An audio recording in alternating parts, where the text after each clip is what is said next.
Hello friends, good evening, welcome to exam planet. तो आज हम 11 और 12 जुलाई की बैंकिंग अवेयरनेस डिस्कस करने वाले हैं, राइट। थोड़ी सी प्रॉब्लम आ गई थी, कुछ घर में इश्यूज चल रहे हैं, उसकी वजह से वीडियोस रेगुलरली बहुत वैसे नहीं आ पा रही हैं, बट आई होप मैं एक दो दिन में सारी चीज़ें कंप्लीट कर दूंगा। कल मैंने आपको बोला था 11-12 में कल रात में देने वाला था आपको, बट कुछ कुछ प्रॉब्लम आ गई तो उसकी वजह से नहीं दे पाया। मैं आपको 11-12 अभी दे रहा हूँ, कोशिश करूँगा मैं 13th भी अभी दे दूँ, ताकि कल फिर 14th 15th 16th में कोशिश करके कल कल तक, अदरवाइज परसों तक मैं लाइन पे ले आऊँगा चीज़ों को। ठीक है, तो डोंट वरी, टेंशन ना लीजिए, फटाफट स्टार्ट करते हैं। छोटी सी वीडियो होगी यार, 4-5 खबरें, बहुत ज़्यादा खबरें नहीं है इसमें। Let's start with the first slide. RBI accepts cut-off yield on new 10-year bond at 6.10%। ठीक है, देखो आरबीआई क्या करती है, जो गवर्नमेंट सिक्योरिटीज इशू करती है ना, वो अलग अलग टेन्योर के लिए इशू करती है। 5 साल के लिए, 10 साल के लिए, 15, 20, 25, 30, 35 ऐसे करती है, राइट। तो 10 साल के लिए आरबीआई ने क्या बोला है कि वो जो कट ऑफ यील्ड है ऑन न्यू 10-year बॉन्ड, 10 साल के बॉन्ड के ऊपर उन्होंने जो कट ऑफ यील्ड है बेसिकली वो 6.10% एक्सेप्ट कर लिया है, ऐसा आरबीआई ने बोला है। So the Reserve Bank of India issued the new 10-year government security, वही मैंने बोला ना, 10 साल की नई गवर्नमेंट सिक्योरिटी का डायरेक्टिव इशू कर दिया है किसने, आरबीआई ने। उसमें क्या बोला गया है, आरबीआई ने क्या किया है बेसिकली कि 10 years का इशू कर दिया है, issued the new 10-year government securities that would mature in 2031, जो 2021 से 31 के टेन्योर का बीच का होगा। ठीक है, 21 से 31 इसका टेन्योर होगा, 10 साल के लिए होगा। इसका जो कट ऑफ यील्ड होगी वो 6.10% होगी पर एनम, जो कि ज्यादा है। अगर हम इसको कंपेयर करें लास्ट ईयर से, पिछली जो थी वो थी 5.85%, अब ये बढ़ाकर 6.10% कर दी गई है। समझ में आया आपको? आरबीआई ने जो अपनी 10 साल की गवर्नमेंट सिक्योरिटीज थी उस पे जो कट ऑफ यील्ड थी बेसिकली, जो 5.85% थी पहले, उसको बढ़ा के 6.10% कर दिया है, ऐसा आरबीआई ने बोला है। RBI sold 3 options such as, RBI ने बेसिकली 3 इसमें ऑप्शंस दिए, 3 option such as new 10-year government securities जिसका टेन्योर 2031 में एंड होगा, 6.10% होगा इसमें, जिसका टोटल जो आउटले होगा वो 14,000 करोड़ का होगा। टोटल जो इसमें सरकार का टारगेट है वो 14,000 करोड़ है। एक 2023 गवर्नमेंट सिक्योरिटी होगी जिसकी जिसकी कि 3,000 करोड़ का इसका पूरा टारगेट होगा, और ये इसमें 4.3% सेट किया गया है। वहीं एक जो 2061 के तक के लिए होगा, जो बहुत ज्यादा लॉन्ग टर्म के लिए होगा, उसका 7.18% डिसाइड किया गया है, और 9,000 करोड़ इसका टोटल वो होगा, इसका टोटल बजट होगा, पूरे टेन्योर होगा 9,000 करोड़ का। याद रखना 3 किए गए हैं, एक तो 10 साल के लिए जो 2031 में होगा 6.10% के साथ, जिसका टारगेट 14,000 करोड़ का है। दूसरा है जो 2023 में कंप्लीट हो जाएगा, जिसका टोटल टारगेट 3,000 करोड़ का है, 4.3% इसमें मिलेगा। वहीं जो तीसरा है जो 2061 में कंप्लीट होगा, उसमें 7.18% मिलने वाला है, और टारगेट है 9,000 करोड़ का। ठीक है, आपको समझ में आ गई होगी। Through the three options, in 3 options के थ्रू एक करना क्या चाहते हैं basically, through the 3 options an aggregate of 26,000 crore was raised by the government. Total 26,000 crore जो है सरकार इससे क्या करेगी, रेज करेगी अमाउंट, राइट। ये पूरा आरबीआई का प्लान है। तो आरबीआई की बेसिक इन्फॉर्मेशन मैं आपको देता हूँ। आरबीआई के गवर्नर जो है वो अभी है शक्तिकांत दास, 4 डिप्टी गवर्नर्स होते हैं आरबीआई में। आरबीआई की फॉर्मेशन हुई थी 1 अप्रैल 1935 में। पहले गवर्नर थे इसके सर ऑस्बॉर्न स्मिथ, और 4 जो डिप्टी गवर्नर्स हैं उनके भी नाम आपको बता देता हूँ। एक तो है हमारे एम के जैन, मुकेश कुमार जैन। दूसरे हैं Michael Devrat Patra, M D Patra. अभी जो तीसरे हैं वो हैं हमारे क्या नाम हो गए, एक तो मैंने बता दिया आपको एम के जैन, एम डी पात्रा, और कौन है भाई, एम राजेश्वर राव तीसरे हैं, और चौथे जो हैं वो नए बनाए गए हैं, प्लीज बताइए, मैं नाम भूल रहा हूँ उसका, मैं आपको बता देता हूँ थोड़ी देर में।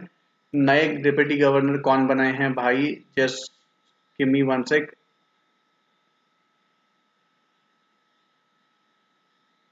आरबीआई के नए डिप्टी गवर्नर कौन कौन से हैं भाई, this is basically T Ravishankar जो हैं ये चौथे बनाए गए हैं।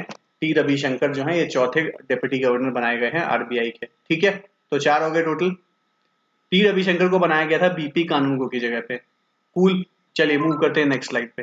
Finance ministry scrapped LIC's chairman post, replaced it with MD CEO. आप सबको पता था, हम लोग पढ़ते थे जब, एलआईसी के चेयरमैन कौन है, एमआर कुमार। अब जो चेयरमैन की पोस्ट थी उसको हटा दिया गया, कंप्लीटली रिमूव कर दिया गया, और उस पोस्ट को तब्दील कर दिया गया है। बहुत ज्यादा अजीब सी हिंदी बोल रहा हूं मैं। उस पोस्ट को कन्वर्ट कर दिया गया है एज एमडी एंड सीईओ की पोस्ट से, राइट। अब LIC में MD CEO हुआ करेंगे, चेयरमैन की कोई भी पोस्ट नहीं हुआ करेगी। सो डिपार्टमेंट ऑफ फाइनेंशियल सर्विसेज जो है उसने क्या किया है, मिनिस्ट्री ऑफ फाइनेंस के अंतर्गत जो आती है उसने रिमूव कर दिया है पोजीशन कौन सी, चेयरमैन की from the IPO। Initial public offering करने जा रही है LIC, उसके एवज में पहले ही चेयरमैन का पोस्ट उन्होंने हटा दिया है LIC ने और उसको कन्वर्ट कर दिया है MD CEO के पोस्ट में। LIC एक्ट 1956 में अमेंडमेंट करके ऐसा किया गया है। The MD and CEO will be appointed by the central government under the section 4 of the LIC Act 1956 cool LIC Act 1956 के तहत। LIC एक्ट 1956 के तहत गवर्नमेंट ऑफ इंडिया जो है वो नया MD और CEO बनाएगी इसका। LIC के जो MR कुमार है जो चेयरमैन हुआ करते थे एंड 4 LIC का जो पहले की व्यवस्था थी उसमें एक चेयरमैन होते थे जो MR कुमार थे और 4 MDs थे जो कि एक विपिन आनंद, मुकेश कुमार गुप्ता, राजकुमार एंड सिद्धांत मोहन थी। एट द बजट आपको याद होगा पिछले बजट में ही फाइनेंस मिनिस्टर जो हमारी थी निर्मला सीतारमण जो है ऑब्वियसली बात है, उन्होंने बोला था कि IPO इशू करेगी LIC और उनका पूरा टारगेट था 1.75 लाख करोड़ डिसइन्वेस्टमेंट का टारगेट था, उसमें LIC भी IPO इशू करने वाली है ऐसा बताया गया है और IPO इशू होगा LIC का। इसी वजह से MR कुमार के टेन्योर को लगातार बढ़ाया गया है। अगर आप सबको पता हो कि MR कुमार के टेन्योर को बढ़ाया जा रहा है बार बार ताकि IPO बहुत सुचारू रूप से ढंग से सलीके से अपने टाइम के अकॉर्डिंग लॉन्च हो जाए, राइट। चलो आगे बढ़ते हैं। Third, axis Bank announce its first transaction in SOFR linked derivative.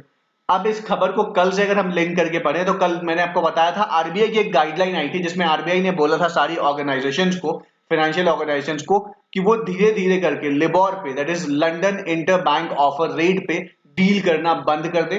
तो ये उसकी एक गुड न्यूज आ गई है। देखिए एक्सिस बैंक ने अपना पहला ट्रांजैक्शन SOFR पे कर लिया, ठीक है। देखो जुलाई 9 2021 को Axis Bank announce its first derivative transaction linked to secured overnight financing rate. वो क्या था, लंदन इंटरबैंक ऑफर रेट, और ये है सिक्योर्ड ओवरनाइट फाइनेंसिंग रेट जो है, इसके थ्रू पहला ट्रांजैक्शन किसने किया, एक्सिस बैंक ने किया by replacing the London interbank offer rate. London interbank offer rate को रिप्लेस करके अब इन्होंने सिक्योर्ड ओवरनाइट फाइनेंसिंग रेट के थ्रू ये ट्रांजैक्शन किया। SOFR is one of the popular US dollar interest rate benchmark and it is expected to replace LIBOR। SOFR जो है ये US डॉलर का इंटरेस्ट रेट बेंचमार्क है, ठीक है, और ये जो है लिबोर को रिप्लेस कर देगा as an alternative reference rate at the end of December 2021 तक। ये लिबोर को क्या कर देगा, रिप्लेस कर देगा कौन, SOFR जो है ये US बेस्ड है, US dollar interest rate benchmark है। RBI की जो डायरेक्शन थी, पहले मैंने आपको वही बताया था, कल मैंने आपको पढ़ाया था कि RBI की डायरेक्शन थी जिसमें बोला गया था, RBI ने इश्यू की थी एडवाइजरी जिसमें RBI ने बैंक को और अदर RBI से जो रेगुलेटेड एंटिटीज है उनको बोला था कि आप कोशिश कीजिए और लिबोर से बाहर निकलिए, लिबोर से बाहर निकलिए और कोई और प्लेटफॉर्म पे शिफ्ट होइए जहां पे आप डील कर पाए जो वाइडली एक्सेप्टेड ARR हो, as LIBOR would exit by the end 2021। LIBOR 2021 के एंड में बंद होने वाला है इसलिए। तो इसके बाद नए नए अलग अलग बैंक जो है वो नए नए तरीके लेके आ रहे हैं और उसके तहत एक्सिस बैंक ने SOFR के थ्रू अपना पहला डील कर लिया है। सिमिलरली इन मार्च 2021 में स्टेट बैंक ऑफ इंडिया ने और इंडियन ऑयल कॉर्पोरेशन ने एक MOU साइन किया था किसके साथ, SOFR के साथ ही। SOFR that is secured overnight financing rate के साथ। क्यों किया था, ताकि वो लिबोर की जगह इनको यूज कर पाए, SOFR को यूज कर पाए। कौन यूज करेंगे भाई, SBI और IOCL, राइट। आपको समझ में आ गया होगा। चलिए मूव करते हैं नेक्स्ट स्लाइड पे।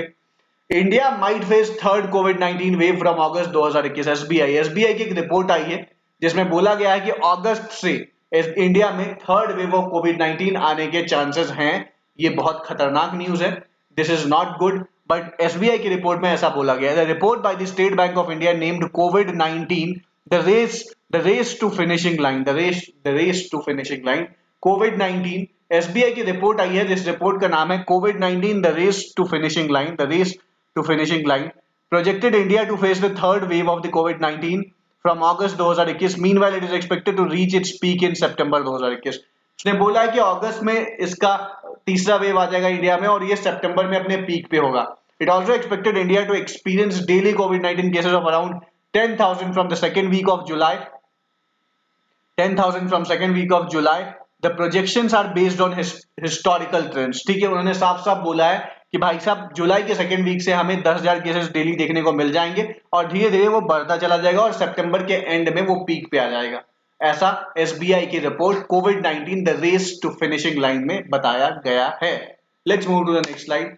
Amazon India launches its first digital केंद्र in Surat, Gujarat. Amazon India ने अपना पहला डिजिटल केंद्र कहां पे खोला है? ये खोला है सूरत, गुजरात में। याद रखना, Amazon India ने अपना पहला डिजिटल केंद्र सूरत, गुजरात में खोला है। Amazon India launched its first digital केंद्र in कृषि बाजार APMC market Surat, Gujarat as a part of its commitment to digitize 10 million Indian micro, small and medium enterprise by 2025। Cool, समझो क्या किया है बेसिकली। Amazon इंडिया ने लॉन्च किया है अपना पहला डिजिटल केंद्र। कहां पे किया है? ये कृषि बाजार में किया है। कृषि बाजार में कहां पे है ये है सूरत, गुजरात में। एज अ पार्ट, किसके एवज में शुरू किया? क्योंकि Amazon ने बोला था, Amazon ने कमिटमेंट की थी कि वो जो है 10 मिलियन इंडियन माइक्रो, स्मॉल और मीडियम एंटरप्राइज को 2025 तक डिजिटाइज कर देगा। तो उसके एवज में ये Amazon ने स्टार्ट किया है। They are physical resources centers. ये एक फिजिकल रिसोर्सेज सेंटर होंगे जहां पे जाके समस्याएं का निवारण हो जाएगा और ये जो होंगे ये माइक्रो स्मॉल इंडस्ट्रीज को पकड़ेंगे और उनको डिजिटाइज करने में मदद करेंगे। They are basically physical resource centers that will provide micro, small and medium enterprises information about the benefits of e-commerce और उनको बताएंगे कि e-commerce का benefit क्या है। It will help in availing third party service like shipping and logistics support। ये micro, small और medium enterprises को थर्ड पार्टी सर्विसेज जैसे कि shipping, logistic support, cataloguing assistance, digital marketing services, GST और taxation support, इन सब में भी मदद करेगा, right. As a part of effort, Amazon will establish 100 digital centers throughout India। Amazon अपनी एफर्ट को अपनी अपनी टारगेट को पूरा करने के लिए, जो टारगेट है उसका क्या है? Target 10 million Indian micro small enterprise को डिजिटाइज करने का। उसके लिए 100 डिजिटल सेंटर्स पूरे इंडिया में खोलेगा, ऐसा Amazon ने बोला है, राइट। तो चलो आज के लिए वीडियो में इतना ही। Amazon के चीफ आप सबको पता है जेफ बेजोस हैं, राइट। तो फिलहाल आज के लिए वीडियो में इतना ही। मिलते हैं आपसे कल एक नई वीडियो के साथ। तब तक bye bye, take care and please like and share the channel. आप चैनल को शेयर नहीं करते, शेयर करो वीडियो को, चैनल को सब्सक्राइब करो, राइट, ताकि मुझे भी खुशी मिले और मैं आपके लिए ऐसी वीडियो लाता रहूं। अभी लाऊंगा, ऑब्वियस सी बात है, कल परसों तक मैं सारी चीजें अपडेट कर दूंगा। डोंट वरी, टेंशन मत लीजिए। और banking awareness is very crucial, याद रखना। चलो बाय बाय, टेक केयर, मिलते हैं कल आपसे।